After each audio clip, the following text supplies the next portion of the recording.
Alhamdulillahirabbil alamin. Assalatu wassalamu ala asyrafil anbiya'i wal mursalin wa ala alihi wa sahbihi ajmain, amma ba'd. Kaum muslimin yang dimuliakan oleh Allah Subhanahu wa taala. Allah Subhanahu wa taala berfirman, "Ya ayyuhalladzina amanu kutiba alaikumusiyam kama kutiba alal ladzina min qablikum la'allakum tattaqun." Wahai orang-orang yang beriman, telah diwajibkan kepada kalian berpuasa sebagaimana telah diwajibkan kepada umat-umat sebelum kalian, la'allakum tattaqun, agar kalian menjadi orang yang bertakwa. Maka di dalam ayat ini Allah Subhanahu wa taala menjelaskan tujuan yang besar disyariatkannya puasa adalah agar manusia menjadi orang-orang yang bertakwa. Lalu apa yang dimaksud dengan takwa? Sehingga kita pun bisa mendapatkan gelar tersebut, sehingga kita pun juga bisa termotivasi untuk menjadi orang yang bertakwa.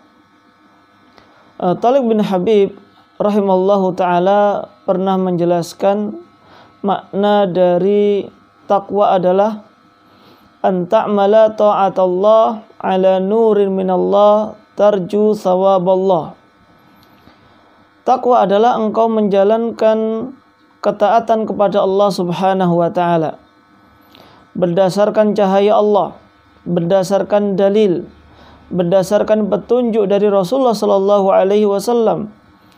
Tarju thawaballah, dan engkau mengharapkan pahala dari ketaatan yang engkau lakukan tersebut. Wa antatruka maksiatallah, dan engkau pun meninggalkan maksiat kepada Allah Subhanahu wa taala ala nurin minallah, berdasarkan cahaya dari Allah Subhanahu wa taala. Takhafu iqaballah, engkau pun takut dari azab Allah Subhanahu wa taala.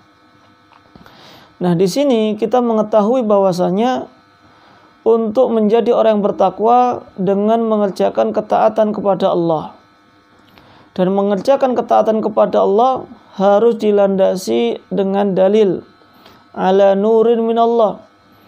Kita harus benar-benar mengetahui bahwasanya ketaatan tersebut memang benar-benar diperintahkan oleh Allah Subhanahu wa taala. Memang benar-benar itu telah dicontohkan oleh Rasulullah sallallahu alaihi wasallam. Tidak bisa kita menjalankan ketaatan hanya sekedar klaim saja bahwasanya itu adalah sebuah bentuk dari ibadah. Itu adalah bentuk dari ketaatan, tidak bisa. Tapi harus mengetahui apakah ada dalilnya atau tidak. Dan kalaupun kita sudah mengetahui dalilnya, maka untuk apa kita mengerjakan ketaatan tersebut? Tarju thawaballah, maka kita harus mengharapkan pahala dari Allah Subhanahu wa ta'ala.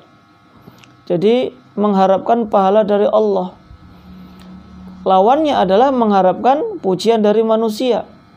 Mengerjakan puasa, mengerjakan sholat hanya karena ingin dipuji oleh orang lain, hanya ingin dilihat oleh orang lain. Dalilnya ada. Ini sebuah ketaatan. Namun karena dilakukan bukan karena Allah Subhanahu wa taala, maka tidak terkandung di dalamnya makna takwa tadi. Dan juga konsekuensi dari takwa tadi, selain mengerjakan ketaatan, harus meninggalkan perbuatan maksiat. Jadi ini dua hal yang harus dilakukan seseorang untuk menjadi bertakwa tadi. Di samping dia itu menjalankan perintah, maka larangan-larangan juga harus ditinggalkan. Ala nurin minallah juga harus berdasarkan dalil. Tahu bahwasanya itu merupakan larangan dari Allah.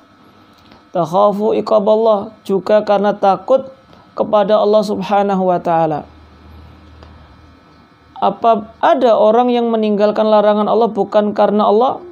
Ya bisa jadi. Orang yang terbiasa minum minuman keras, minum khamar, mungkin tiap hari minum khamar. Kemudian suatu hari dia tidak minum khamar. Ketika ditanya kenapa tidak minum khamar? Iya, uang saya habis untuk beli. Maka berarti di hari itu dia tidak minum minuman keras. Apakah ketika dia meninggalkan perbuatan maksiat tersebut dikatakan bertakwa? Tidak. karena dia tidak ada kemampuan untuk melakukan perbuatan maksiat tadi.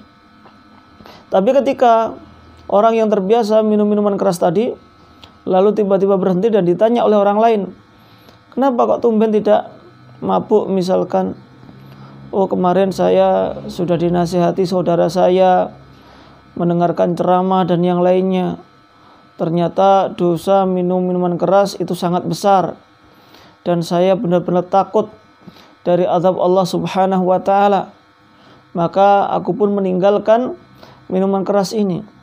Maka berarti di sini dia meninggalkan miras tadi karena tahu dalilnya, pernah diceramai misalkan atau ada yang menasihati, dan dia pun khawatir atau takut dari azab Allah Subhanahu wa taala. Maka ini insya Allah juga masuk ke dalam makna bertakwa kepada Allah Subhanahu wa taala. Jadi di sini kita harus mengetahui makna takwa terlebih dahulu. Apa konsekuensi dari bertakwa? Jangan sampai kita hanya mengharapkan ingin menjadi orang bertakwa tapi tidak tahu maknanya. Kita berharap menjadi orang yang bertakwa, akan tetapi ketika dinasihati tentang perintah-perintah Allah, tentang larangan-larangan Allah, kita pun masih sering melanggarnya. Maka marilah kita memulai dari saat ini, yaitu untuk menjalankan perintah-perintah Allah, khususnya dalam masalah puasa ini, sehingga kita pun bisa menjadi orang yang bertakwa dan juga kita bisa terapkan pada perintah-perintah Allah yang lainnya. Wallahu ta'ala alam.